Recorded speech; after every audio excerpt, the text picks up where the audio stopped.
Welcome dear rockers, कैसे हैं आप सभी दोस्तों। जैसा कि हम जानते हैं कि ओवर पॉपुलेशन और ग्लोबल वार्मिंग हमारे लिए कितनी बड़ी खतरे की घंटी है। इस चीज से इंसानों को कितनी परेशानियों का सामना करना पड़ सकता है कि हम सोच भी नहीं सकते वैसे तो। और यही चीज इस मूवी में बखूबी दिखाने की कोशिश की गई है। दोस्तों ये मूवी 1973 में बनी थी। उस टाइम के लोगों ने यह अंदाजा लगाया था कि 2022 में पॉपुलेशन बहुत ज्यादा बढ़ जाएगी, नेचुरल रिसोर्सेज पूरी तरह से खत्म हो जाएंगे। अब ये सुनकर आप ये मत कहने लग जाना कि 2022 में तो ऐसा कुछ हुआ ही नहीं। असल में दोस्तों ये सिर्फ 1973 के लोगों ने अंदाजा लगाया था कि अगर अभी की गवर्नमेंट पॉलिसीज वगैरह नहीं बनती तो ऐसा हाल हो सकता है 2022 में। तो इस मूवी में हमें 2022 का समय दिखाया गया है जहाँ पॉपुलेशन इतनी बढ़ चुकी है कि लोगों को खाने पीने और रहने तक की चीजों का इंतजाम करना बहुत मुश्किल हो गया है। साथ ही ग्लोबल वार्मिंग से सारे नेचुरल रिसोर्सेज खत्म हो चुके हैं। अब चाहे कोई कितनी भी खेती क्यों ना कर ले, फसल उगती ही नहीं है। लेकिन जैसा कि हम जानते हैं कि दुनिया इधर की उधर क्यों ना हो जाए, अमीरों का जब तक भगवान कुछ ना करे ना,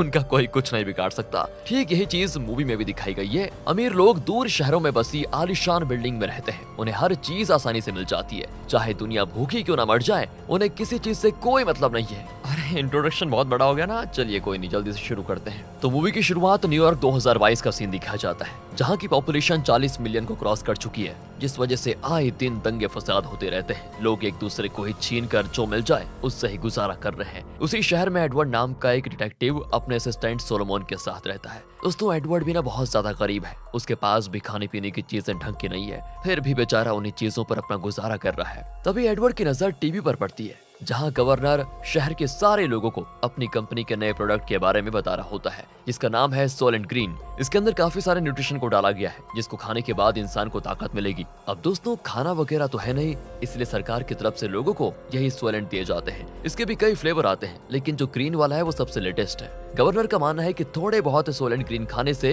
दिन भर भूख नहीं लगेगी। अब एडवर्ड वहाँ से अपनी नौकरी के लिए निकल जाता है, जहाँ उसके घर के बाहर ही कई सारे लोग लावारिसों की तरह सो रहे होते हैं, क्योंकि किसी के पास रहने को घर नहीं। जहाँ जगह मिल जाए वहीं पर सो जाते हैं। दूसरी तरफ बाजार में हम डोनोवन नाम के एक आदमी को देखते हैं दोस्तों, जो मैक्स नाम के गुंडे को सुपारी देता है कि तुम्हें सिमन नाम के बंदे की जान लेनी है, और मैक्स भी मान जाता है। सिमोन दोस्तों काफी अमीर है, जो शहर की बिल्डिंग में रहता है। लेकिन आखिर डोनोवन ने सिमन को मारने की सुपारी क्यों दी, ये हमें बस पता चलने वाला है। वहीं रात के अंधेरे में मैक्स सभी गार्ड से बचते हुए सिमोन के कमरे में जाता है, जिसको देखकर सिमोन की हालत खराब। मैक्स कहता है कि डोनोवन ने आपको मारने की सुपारी दी है, वो लोग नहीं चाहते कि आगे चलकर कोई मुसीबत खड़ी हो जाए। इतना कहकर दोस्तों वो सिमोन की जान ले लेता है। अब इस तरह सिमोन की अचानक मृत्यु से हड़कंप मच जाता है। किसी को समझ में नहीं आ रहा था कि आखिर उसे कौन मार सकता है। इसीलिए इस केस को सॉल्व करने की जिम्मेदारी एडवर्ड को दी जाती है, ताकि एडवर्ड पता लगा पाए कि असल में किसने सिमोन की जान ली और क्यों।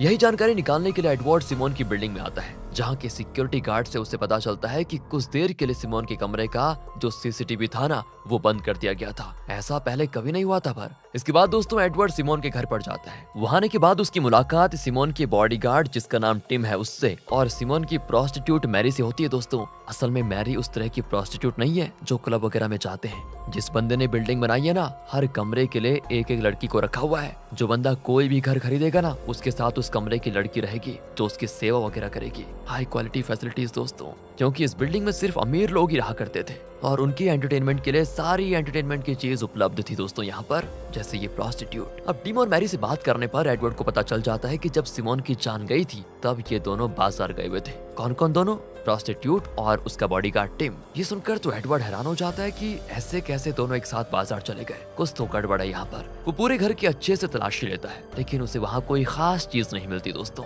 लेकिन घर की चीजें काफी आलीशान थी, इसलिए एक तकिए के कवर के अंदर एडवर्ड को जो भी खाने पीने की चीजें अच्छी लगती उसे भर लेता, ताकि यहाँ आने का कुछ तो फायदा हो जाए उसे भी। अब घर आकर एडवर्ड सोलोमोन को सर्वे रिपोर्ट दिखाता है, जो कि सोलेंट कंपनी की थी, और वो सर्वे रिपोर्ट उसे सिमोन के घर से मिली थी। एडवर्ड कहता है कि जरा इसको अच्छे से देखो और समझ कर बताओ, क्या इससे कोई सुराग मिल सकता है सिमोन की हत्या का मतलब। साथ ही एडवर्ड उसे कुछ खाने पीने की चीजें दिखाता है, जिसमें मीट और फ्रूट्स वगैरह होते हैं। उसको देखकर तो सोलोमोन की आंखों में दोस्तों जैसे आंसू आ जाते हैं, क्योंकि कई सालों के बाद उसने इन चीजों को देखा था, वरना तो बेचारा सोलेंट खा खा कर अपनी जिंदगी गुजार रहा था। सच में दोस्तों काफी बुरा हाल है इनका। अगले दिन ट्यूसडे का होता है। इस दिन बाजार में काफी ज्यादा भीड़ होती है, क्योंकि आज के दिन सरकार की तरफ से लोगों को थोड़ा सा पानी और थोड़ा सोलेंट दिए जाते हैं, वो भी मोटी कीमत में दोस्तों। आज के दिन ही खरीदी हुई चीजों को लोग पूरा हफ्ता चलाते हैं। उन्हीं चीजों को खरीदने के लिए सोलोमन भी लाइन में लगा होता है। इधर एडवर्ड टिम के घर पर पूछताछ करने आता है, लेकिन देखो वो वहाँ पर है ही नहीं, पर घर पे एक लड़की मौजूद होती है दोस्तों, जो कि टिम के साथ ही रहती है। वहीं घर पर उसको काफी महंगी महंगी चीजें जैसे कि चावल वगैरह दिखाई देते हैं, जिन्हें खरीदना गरीब लोगों के बस की बात नहीं है।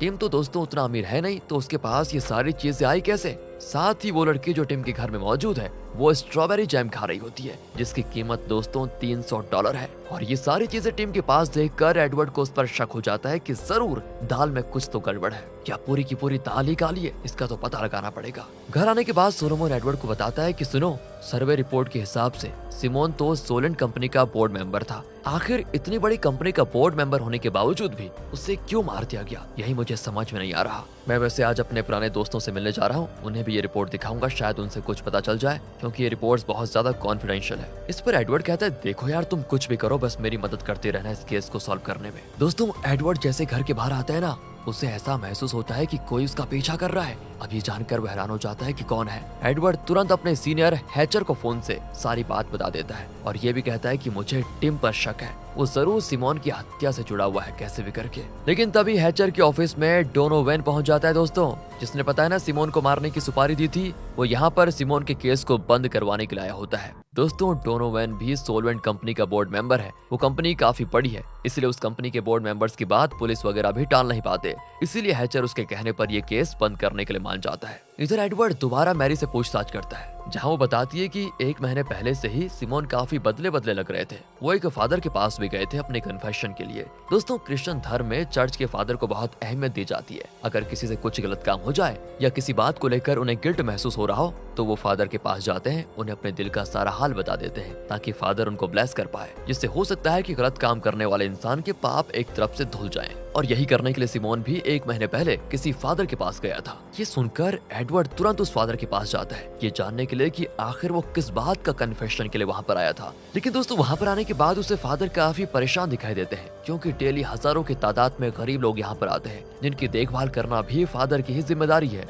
वो एडवर्ड से कहते हैं कि देखो अभी तो मेरी हालत बात करने की है नहीं, कल सुबह आ जाना, उस टाइम ज्यादा लोग नहीं रहेंगे, तो हम उस समय आराम से बातें कर सकते हैं। एडवर्ड भी दोस्तों मानकर चला जाता है। अब देखो जैसे ही एडवर्ड ऑफिस आता है ना, हैचर उसे पेपर पर साइन करने को कहता है, जिसमें लिखा था अब से सिमोन का केस बंद किया जा रहा है। लेकिन एडवर्ड इसके लिए साफ मना कर देता है कि नहीं सर, मैं ऐसा बिल्कुल नहीं कर सकता। मैंने काफी जानकारी इकट्ठा कर ली है और मैं इस केस को सॉल्व करने के बहुत करीब भी पहुंच चुका हूँ, इसलिए ये केस तो मैं किसी भी हाल में नहीं छोड़ूंगा। इतना कहकर दोस्तों वो गुस्से में चला जाता है। दूसरी ओर वो डोनोवेन गवर्नर से मिलता है और उसे सारी बात बताता है कि एडवर्ड केस छोड़ने के लिए तैयार ही नहीं है। वो एडवर्ड तो उस फादर से भी मिलने गया था, कैसे भी करके हमें उसे रोकना होगा, वरना हम पूरी तरह फंस जाएंगे। गवर्नर कहता है कि ऐसा हो ही नहीं सकता, तुम दोनों को ठिकाने लगा दो, ना रहेगा बांस ना बजेगी बांसुरी।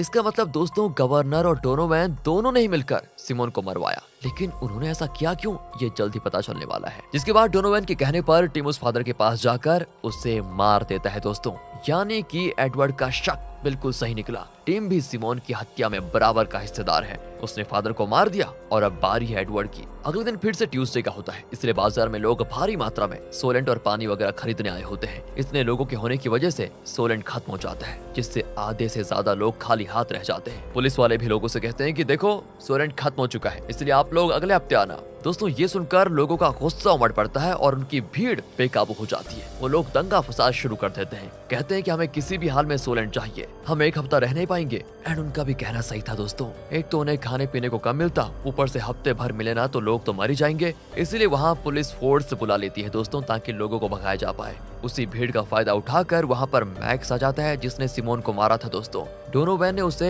एडवर्ड को भी मारने की सुपारी दी थी, इसलिए मैक्स एडवर्ड को शॉट करने की कोशिश करता है, पर भीड़ ज्यादा होने की वजह से उसका निशाना चूक जाता है। लेकिन होता यह है कि अब एडवर्ड मैक्स को देख लेता है, लेकिन जब तक वो उसको पकड़ता, मैक्स बुलडोजर के नीचे आकर मारा जाता है दोस्तों बुलडोजर को यहाँ पर इसलिए लाया गया था ताकि सारी भीड़ को बुलडोजर में भरकर उन्हें डंप किया जा सके, क्योंकि पुलिस के पास और कोई चारा नहीं बचा था भीड़ को भगाने के लिए। इसलिए वो निर्दयी होकर दंगा करने वाले लोगों को मारकर शहर से बाहर डंप करने के लिए लेकर जा रहे थे। और ये देखकर बाकी सारे बचे हुए लोग वहाँ से भागने लगते हैं। सच में दोस्तों बड़ी तकलीफों के साथ गुजार रहे हैं ये लोग अपनी जिंदगी। अब अगले सीन में सोलोमन अपने दोस्तों से मिलता है और उन्हें वही सर्वे रिपोर्ट दिखाता है, जिसको देखकर वो लोग बिल्कुल हैरान कि ये सोलोमन को कहाँ से मिल गया। वो लोग बताते हैं कि हम खुद ये जानकारी निकाल रहे हैं कि आखिर सिमोन को किसने मारा, क्योंकि जहाँ तक हमें लगता है कि सिमोन को सोलेंट के काले सच के बारे में पता चल गया होगा और सोलेंट कंपनी के बाकी मेंबर्स को लगा कि कहीं सिमोन सोलेंट का काला सच सामने ना लेकर आ जाए, इसीलिए उन लोगों ने उसको मार दिया। हम उस काले सच के बारे में जानते हैं, लेकिन हमें कंफर्मेशन चाहिए था कि जैसा हमारा शक है वो सही है या गलत, और अगर हमारी बात सही हुई तो हम इसकी शिकायत नेशनल काउंसिल में कर सकते हैं, जिससे सरकार हमारी मदद करेगी सोलेंट कंपनी को बंद करवाने में। दोस्तों यहाँ कौन से काले सच की बात हो रही है बस थोड़ी देर में पता चल जाएगा। कुछ देर के बाद एडवर्ड जैसे घर पर आता है, उसे वहाँ पर सोलोमन का लिखा हुआ नोट मिलता है कि मैं अपने असली घर जा रहा हूँ। अब ये सुनकर एडवर्ड घबरा जाता है और भागते हुए हॉस्पिटल आता है। दोस्तों हॉस्पिटल ऐसी फैसिलिटी प्रोवाइड करती है जिसमें इंसान खुद की जान दे सकता है। मतलब कि अगर किसी इंसान को जीवन से मन भरा है तो वो खुद को हॉस्पिटल में जाकर मारने का तय कर सकता है। इससे उसके जानने वालों को थोड़े पैसे भी मिल जाते हैं, जिसके बाद मरे हुए इंसान की बॉडी को डंप करने भेज दिया जाता है। इसलिए सोलोमन भी अपनी जान देने के लिए जा रहा है। एडवर्ड जैसे ये पढ़ता है ना तो भागकर सोलोमन के पास जाता है, उसे समझाने की कोशिश करता है कि तुम ऐसा कर क्यों रहे हो। सोलोमन कहता है कि देखो यार, मैंने अपनी जिंदगी जी ली है, अब मैं और जिंदा नहीं रहना चाहता, लेकिन हाँ मरने के बाद भी मैं तुम्हारा केस सॉल्व करने में तुम्हारा साथ जरूर दूंगा। मरने के बाद जहाँ पर मेरी बॉडी डंप होगी ना वहाँ चले जाना, तुम्हें सब कुछ पता चल जाएगा। इतना कहते दोस्तों सोलोमन बेचारा अपना दम तोड़ देता है। अब एडवर्ड हॉस्पिटल से ले जा रही सारी बॉडी को देख रहा होता है कि आखिर उन्हें कहाँ डंप किया जाता है। फिर वो बॉडी को ले जा रही एक ट्रक के अंदर चुपके से घुस जाता है। उस ट्रक के जरिए वो शहर के किनारे बने एक प्लांट के पास जाता है जहाँ पर ही सारी बॉडीज को रखा जा रहा था। दंगे से लाए गए लोगों को भी दोस्तों मारकर यहीं पर लाया गया होता है। और यहाँ पर एडवर्ड को जो पता चलता है उससे तो होश उड़ जाते हैं सबके, क्योंकि सोलेंट ग्रीन किसी और चीज से नहीं बल्कि मरे हुए इंसानों के शरीर से बनाया जा रहा था। जो भी लोग मरते हैं उन्हें यहाँ डंप करके उनका सोलेंट ग्रीन बनाया जाता है, और जब सोलेंट ग्रीन खत्म होने लगती है तो जबरदस्ती दूसरे बहानों से लोगों को मार दिया जाता है, जैसा कि दंगा कर रहे लोगों को बिला वजह मार दिया गया। यही सोलेंट कंपनी का काला सच है दोस्तों। सिमोन को जैसे इसके बारे में पता चला होगा उसने इसके खिलाफ आवाज उठाई होगी, क्योंकि दूसरे फ्लेवर के नहीं सिर्फ ग्रीन वाले सोलेंट ही इंसानों के शरीर से बनते हैं। और गवर्नर और बाकियों को जब लगा होगा ना कि कहीं सिमोन उनकी पोल न खोल दे तो उन्होंने उसे मरवा दिया, और अब वो एडवर्ड के पीछे पड़े हुए हैं क्योंकि वो भी जान चुका है सोलेंट का काला सच। एडवर्ड जैसे सोलोमन के दोस्तों को ये बताने जा रहा होता है कि उनका शक सही था, तभी वहाँ पर टिम अपने गुंडों के साथ पहुंच जाता है। जो सभी दोस्तों यहाँ पर एडवर्ड को मारने के इरादे से ही आए थे। एडवर्ड भी उनसे लड़ने की कोशिश करता है और काफी लोगों को शूट करके मार भी देता है, पर तब भी उसको गोली लग जाती है। लेकिन दोस्तों वो हिम्मत नहीं हारता और टिम की भी जान ले लेता है, जिसके बाद वहाँ पर हैचर और बाकी पुलिस वाले पहुंच जाते हैं। एडवर्ड हैचर से कहता है कि सोलोमन के दोस्तों से कहना उनका शक सही है, बाकी वो खुद संभाल लेंगे। हैचर कहता है कि हाँ मैं कह दूंगा, पर तुम्हारा भी हॉस्पिटल जाना जरूरी है। इसीलिए बाकी पुलिस वाले दोस्तों एडवर्ड को हॉस्पिटल लेकर जाते हैं। लेकिन रास्ते में एडवर्ड सिर्फ यही चिल्ला रहा होता है कि सोलेंट ग्रीन मत खाना, वो हमारे जैसे गरीबों के शरीर से बना है दोस्तों। इतना कहने के साथ दोस्तों डायरेक्टर ने हमारे साथ धोखा किया और यहीं पर ये मूवी खत्म कर दी। बाकी आप डायरेक्टर पर कोई टिप्पणी करना चाहते हैं तो कर सकते हैं। बाकी मिलते हैं आपसे अगली वीडियो में। ध्यान रखेगा अपना। And finally thanks for watching.